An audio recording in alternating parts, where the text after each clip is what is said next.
Yo, welcome guys, and today I'm going to show you how you can transfer from device to Commerzbank in Germany.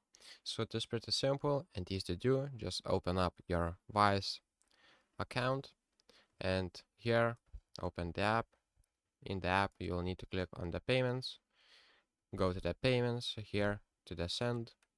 Here you'll need to select the currency, so you will need to enter probably euros. You can select from your recent currencies or just scroll down like this in the phone.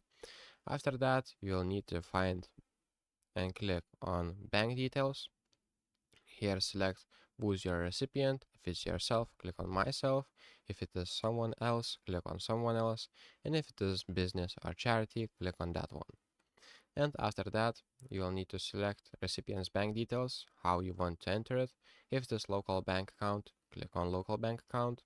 If it is IBAN or SWIFT, select one of those. And after that, place and put your full name of account holder, sort code or IBAN as I said, or SWIFT code. And here, where it says account number, you probably need to enter account number. After that, you will need to click continue on this green button and you'll see the amount that you can put. So put the amount that you need, and after that you will need to click send and verify all the information. If it is right, you will be able to send and transfer the money to Commerzbank. So thank you guys and see you in the next one.